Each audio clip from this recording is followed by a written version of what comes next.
रंगा और बिल्ला दो ऐसे नाम हैं जो शायद हमने बचपन से ही सुने हैं, लेकिन हम में से ज्यादातर लोग रंगा और बिल्ला के गुनाह से अनजान होंगे।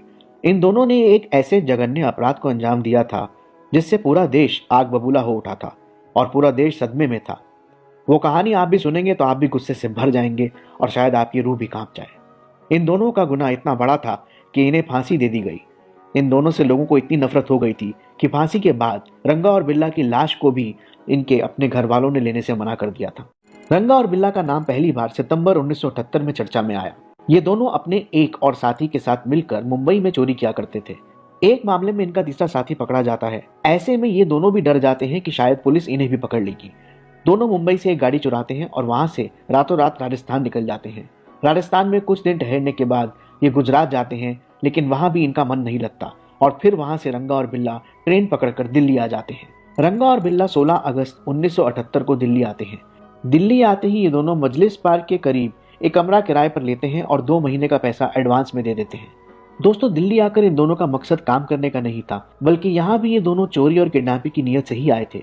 दिल्ली आकर अशोका होटल में 26 अगस्त 1978 को ये लोग एक नई फिएट कार चुराते हैं और उसका नंबर प्लेट बदलकर शहर में घूमने लगते हैं। कार चुराने के बाद इन दोनों का मकसद था कि किसी कपल को लिफ्ट के बहाने गाड़ी में बिठाया जाए और फिर उन दोनों को किडनैप करके उनके घर ले जाया जाए और वहां पर उनकी लूटपाट की जाए। दूसरी तरफ 26 अगस्त 1978 को दिल्ली में हो रही हल्की फुल्की बारिश के बीच खुशगवार मौसम में एक परिवार ऐसा था जहां एक अलग ही खुशी थी। ये परिवार था इंडियन नेवी के कैप्टन मदन मोहन चोपड़ा का। इस परिवार की खुशी की वजह यह थी कि मदन मोहन चोपड़ा की बेटी गीता चोपड़ा और बेटे संजय चोपड़ा शाम में आकाशवाणी रेडियो पर आने वाले थे और उनका एक मशहूर प्रोग्राम था जिसका नाम था युगवाणी। इस प्रोग्राम में ये दोनों प्रस्तुति देने वाले थे। गीता चोपड़ा की उम्र 16 साल की थी और ये जीसस एंड मैरी कॉलेज नई दिल्ली में सेकेंड ईयर की स्टूडेंट थी। वहीं गीता चोपड़ा का भाई संजय चोपड़ा क्लास 10वीं में था और वो दिल्ली के मॉडर्न स्कूल में पढ़ाई कर रहा था। संजय की उम्र 14 साल की थी।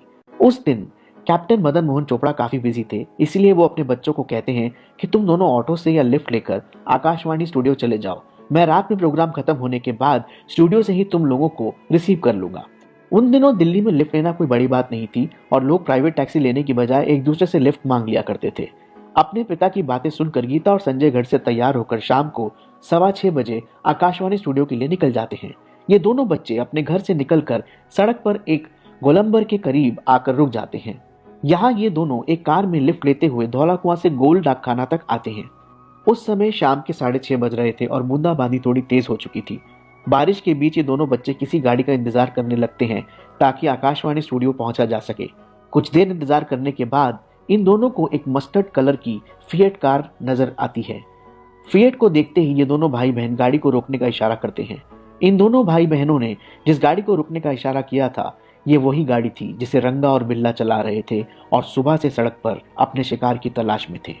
वैसे तो ये दोनों एक कपल को ढूंढने में लगे हुए थे, मगर शाम हो चुकी थी और इन्हें अपना शिकार नहीं मिला था। इसीलिए इन्होंने जब इन दोनों बच्चों को देखा और उनके पहनावे को देखा तो रंगा और बिल्ला को लगा कि ये दोनों बच्चे जरूर किसी अमीर घर के होंगे। ऐसे में इनको किडनैप करके अच्छा पैसा निकाला जा सकता है। इसीलिए बच्चे जैसे ही इशारा करते हैं ये दोनों गाड़ी रोक देते हैं। गाड़ी के रुकते ही ये दोनों बच्चे कहते हैं कि हमें आकाशवाणी स्टूडियो तक पहुंचा दीजिए। बच्चों की बात सुनकर रंगा बिल्ला उन्हें छोड़ने की हामी भरते हैं और इन दोनों को गाड़ी में बिठा लेते हैं।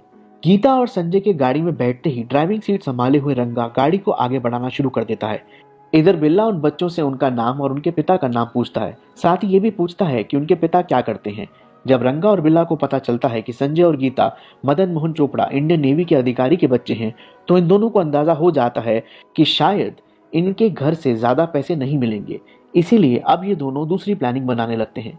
रंगा और बिल्ला इशारों इशारों में कुछ बातें करने लगते हैं। इधर संजय और गीता अब इंतजार कर रहे होते हैं कि अगले ही पल वो आकाशवाणी के स्टूडियो पहुंच जाएंगे, मगर तभी गीता नोटिस करती है कि अचानक ड्राइवर ने गाड़ी आकाशवाणी की तरफ जाने वाले रास्ते से हटाकर एक अनजान सड़क पर मोड़ ली है।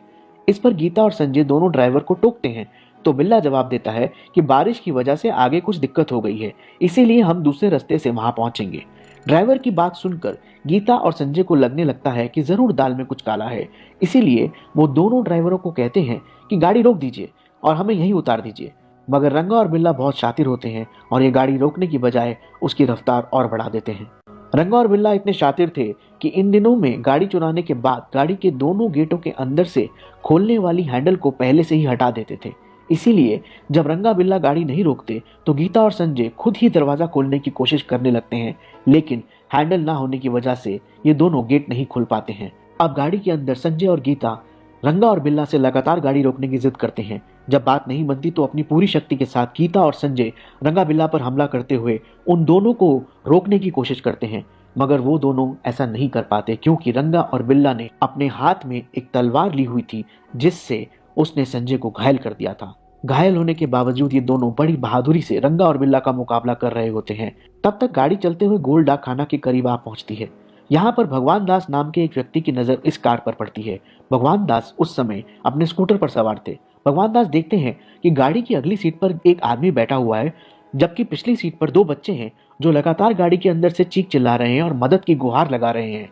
इस पर भगवान दास अपनी स्कूटर से उस गाड़ी का पीछा करना शुरू कर देते हैं, मगर ये उसको रोक नहीं पाते। रंगा बिल्ला की कार को कुछ और लोग भी रोकने की कोशिश करते हैं, मगर कार नहीं रुकती और पूरी रफ्तार से भागती रहती है। एक जगह ऐसे ही एक आदमी ने देखा कि कार के अंदर से चिल्लाने की आवाज आ रही है। जब वो व्यक्ति नजदीक आया तो उसने देखा कि पिछली सीट पर बैठी लड़की ड्राइवर के बाल खींचकर मदद करने के लिए चिल्ला रही है, जबकि लड़का अगले सीट पर बैठे उस दूसरे व्यक्ति से लड़ रहा है। दोनों मदद के लिए चिल्ला रहे हैं। ये नज़ारा देखकर उस व्यक्ति ने भी कार का दरवाजा खोलने की कोशिश की, मगर वो ऐसा नहीं कर पाया और कार वहां से वेलिंगटन हॉस्पिटल की तरफ चली गई। इधर जब भगवान दास कार को रोकने में कामयाब नहीं हुए तो उन्होंने तुरंत दिल्ली पुलिस कंट्रोल रूम में 6:45 बजे के आसपास कॉल किया और उन्होंने जो कुछ भी देखा वो पुलिस को बताया। भगवान दास ने कार का नंबर भी नोट कर लिया था। कार का नंबर था HRK 8930। भगवान दास ने जब पुलिस को कार का नंबर लिखवाया तो पुलिस से एक गलती हो गई और पुलिस वालों ने HRK 8930 की जगह MRK 8930 नोट कर लिया। गलत नंबर होने की वजह से पुलिस को कोई कामयाबी नहीं मिली। हालांकि कुछ समय बाद उसी कार पर DDA के एक जूनियर इंजीनियर इंद्रजीत सिंह की भी नजर पड़ी। उन्होंने भी कार के अंदर एक लड़की और लड़के को घायल अवस्था में देखा। इंद्रजीत ने भी कार का पीछा किया, मगर कार रेड सिग्नल तोड़कर भाग गई। यहाँ भी किस्मत से इंद्रजीत सिंह ने कार का नंबर नोट कर लिया और तुरंत राजेंद्र नगर पुलिस स्टेशन में फोन कर दिया। मामला काफी गंभीर था। इसके बावजूद आरोप ये लगाया जाता है कि लगातार कंप्लेंट मिलने के बावजूद पुलिस ने तत्परता नहीं दिखाई और अधिकार क्षेत्र से बाहर की घटना बताकर राजेंद्र नगर पुलिस ने भी अपना पल्ला झाड़ लिया। उधर रंगा और बिल्ला बड़े आराम से गीता और संजय को अपने कब्जे में लेकर अपने रास्ते की तरफ निकल गए। इधर रात के 8 बज रहे थे। इसी समय आकाशवाणी पर गीता और संजय का प्रोग्राम होना था, इसीलिए इनके माता पिता बड़ी बेसब्री से 8 बजने का इंतजार कर रहे थे। लेकिन जब कार्यक्रम शुरू हुआ तो इन दोनों को एक झटका सा लगा, क्योंकि कार्यक्रम में गीता और संजय की जगह कोई और ही था। यह सुनकर मदन मोहन चोपड़ा निराश हुए और उन्होंने अपनी स्कूटर उठाई और 8:45 बजे पर संसद मार्ग स्थित आकाशवाणी ऑफिस चले गए ताकि अपने बच्चों को वहां से लेकर आ सके। मगर जब ये वहां पहुंचे तो इन्हें जानकारी मिली कि गीता और संजय तो यहाँ पहुंचे ही नहीं है। इतना सुनते ही मदन मोहन चोपड़ा के पैरों तले जमीन खिसक गई और वो सोच में पड़ गए कि आखिर बच्चे कहाँ चले गए होंगे। खोजबीन शुरू होती है तो ये पता चलता है कि बच्चे घर पर नहीं आए और वो दोनों भाई बहन ना ही किसी दोस्त के घर गए और ना ही किसी रिश्तेदार के। काफी देर तक वो लोग अपने स्तर से खोजबीन करते हैं और जब कुछ नहीं पता चलता तो आखिरकार रात के 10:15 बजे गीता और संजय के पिता मदन मोहन पुलिस में अपने दोनों बच्चों की गुमशुदगी की रिपोर्ट दर्ज करवाने जाते हैं। पुलिस इधर उधर खोजबीन करती है, मगर इन बच्चों का कहीं भी अता पता नहीं लग पाता। इधर सभी की आंखों में धूल झोंकते हुए रंगा और बिल्ला गीता और संजय चोपड़ा के साथ जो हैवानियत करते हैं उसे सुनकर आपका खून खौल उठेगा। रास्ते पर दोनों बच्चे अपनी पूरी ताकत से इन दोनों हैवानों से बचने की कोशिश करते रहते हैं, मगर कामयाब नहीं हो पाते। अंत में रंगा इन दोनों से कहता है कि तुम दोनों शांत रहो, आगे जहां भी कोई कपल दिखेगा वहां मैं गाड़ी रोक दूंगा और तुम दोनों उतर जाना, लेकिन मैं तुम दोनों को इस शर्त पर छोड़ूंगा कि कहीं भी मेरे बारे में तुम लोग बात नहीं करोगे। गीता और संजय रिहाई की उम्मीद में शांत हो जाते हैं, मगर रंगा और बिल्ला उस कार को तेजी से भगाते हुए बुद्धा गार्डन की तरफ मौजूद रिज इलाके में ले जाते हैं और एक सुनसान जगह देखकर झाड़ियों के पीछे अपनी कार को खड़ा कर देते हैं।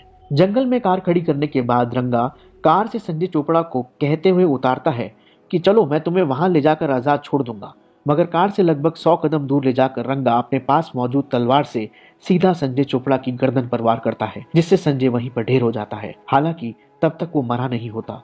इधर रंगा संजय की हत्या कर रहा होता है, उधर बिल्ला कार में मौजूद गीता चोपड़ा को पहले बुरी तरीके से मारता है, उसके कपड़े फाड़ता है और फिर अपने पास एक चाकू की नोक पर उसके साथ बलात्कार करने लगता है। गीता का बलात्कार करने के बाद गीता को कार में बंद करके बिल्ला उसी तरफ आता है जहां रंगा संजय को लेकर आया था। यहाँ पर रंगा और बिल्ला आपस में कुछ बात करते हैं और फिर बिल्ला रंगा के हाथ से तलवार लेता है और संजय के पास जाता है और एक के बाद एक संजय पर कई वार करते हुए संजय को वहीं खत्म कर देता है। उधर जब बिल्ला संजय की हत्या कर रहा होता है तब कार में रंगा आ जाता है और अब वो गीता चोपड़ा को बड़ी बेरहमी से मारता है और दरिंदगी के साथ अपनी हदों को पार करते हुए गीता का बलात्कार करता है। गीता बचने के लिए पूरी कोशिश करती है मगर वो नाकाम रहती है। अपनी हवस पूरी करने के बाद रंगा गीता को फिर से कार में बंद करके बाहर आ जाता है। इधर कार के अंदर गीता चोपड़ा लगातार अपने भाई के बारे में पूछ रही थी। इस पर रंगा बिल्ला गीता को कहते हैं कि चलो मैं तुम्हें तुम्हारे भाई से मिला देता हूँ। इतना कहने के बाद रंगा और बिल्ला गीता को अपने साथ लेकर उस जगह पर ले आते हैं जहाँ पर इन दोनों ने मिलकर संजय की हत्या की थी। भाई की लाश को देखकर गीता का कलेजा फट जाता है। इससे पहले वो कुछ कह पाती उससे पहले ही बिल्ला ने तलवार निकालकर सीधा गीता के गर्दन पर वार कर दिया और गीता एक ही झटके में जमीन पर गिर पड़ी और वहीं पर उसकी मौत हो गई। बड़ी बेरहमी से संजय और गीता की हत्या के बाद रंगा और बिल्ला इन दोनों की लाश को घसीटकर झाड़ी के अंदर फेंक देते हैं और वापस उसी कार में आ जाते हैं। जब तक गीता और संजय रंगा बिल्ला के कब्जे में थे इन दोनों ने बड़ी ही बहादुरी से इन दोनों दरिंदों का मुकाबला किया था। इसी दौरान एक बार गीता ने बिल्ला की तलवार भी छीन ली थी और उसके सर पर वार कर दिया था जिससे बिल्ला के सर पर एक बड़ा कट लग गया था। इससे लगातार खून भी बह रहा था। इसीलिए अपनी हवस मिटाने और गीता और संजय की हत्या करने के बाद रंगा बिल्ला पहले अपनी कार का नंबर प्लेट बदलते हैं और सीधे अपनी कार को विलिंगडन हॉस्पिटल ले जाते हैं क्योंकि बिल्ला के सर से काफी खून बह चुका होता है। अब रात के 10:30 बज रहे थे। क्योंकि बिल्ला के सर पर गहरी चोट लगी थी इसीलिए डॉक्टर तुरंत बिल्ला के सर का एक्सरे करते हैं और जख्म पर टांके लगा देते हैं और कुछ दवाइयां देकर दोनों को हॉस्पिटल में रुकने के लिए कहते हैं। हॉस्पिटल में रंगा और बिल्ला दोनों गलत नाम और पता लिखवा के बैठे होते हैं। क्योंकि बिल्ला के सर पर गहरी चोट होती है इसीलिए नियम के मुताबिक हॉस्पिटल द्वारा तत्कालीन ही पुलिस को खबर कर दी जाती है और जब पुलिस चोट की वजह पूछती है तो बिल्ला बताता है कि हम दोनों आ रहे थे और बंगला साहिब रोड पर काली मंदिर के पास कुछ लोगों ने हम पर हमला कर दिया और हमारे पास मौजूद घड़ी पैसे छीन लिए, साथ ही लोहे के रॉड से हमारे सर पर मारा जिससे ये जख्म हो गया। हॉस्पिटल में मौजूद पुलिस तत्काल ही इस घटना की जानकारी मंदिर मार्ग पुलिस स्टेशन को देती है। इसके बाद रात 10:50 पर पुलिस वालों को हॉस्पिटल भेजा जाता है।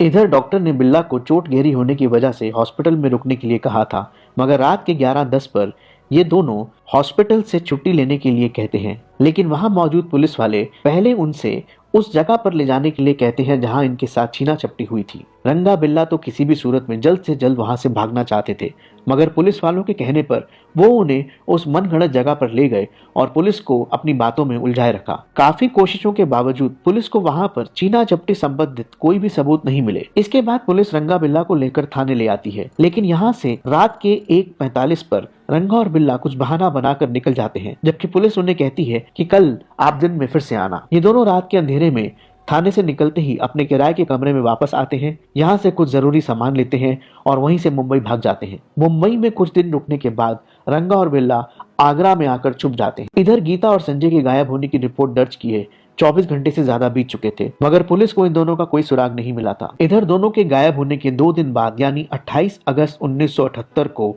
सुबह के 6 बजे धनीराम नाम का एक चरवाहा अपनी गायों को उसी इलाके में चरवा रहा था जहां उन दोनों बच्चों की हत्या की गई थी। जब धनीराम उस जगह से गुजरा तो जंगल में उसे कुछ कपड़े दिखाई दिए और कुछ और आगे आया तो उसे वो दोनों लाशें भी दिखी। अब चरवाहे ने इस बात की जानकारी तुरंत ही पुलिस में पेट्रोलिंग कर रहे कांस्टेबल रोहताश सिंह को दे दी। पुलिस की टीम मौके पर वहां पहुंची और दोनों लाशों को बरामद कर लिया। इन दोनों बच्चों के माता पिता को भी लाश की पहचान के लिए बुलाया गया और उन दोनों ने भी इस बात की पुष्टि कर दी कि ये लाश उन्हीं के बच्चों की है। यहाँ पर फॉरेंसिक टीम भी बुलाई जाती है और सभी छोटे बड़े सबूत इकट्ठे किए जाते हैं। उधर पोस्टमार्टम रिपोर्ट में खुलासा होता है कि संजय चोपड़ा पर दर्जनों वार किए गए हैं, वहीं गीता चोपड़ा की हत्या करने से पहले उसका बलात्कार किया गया है।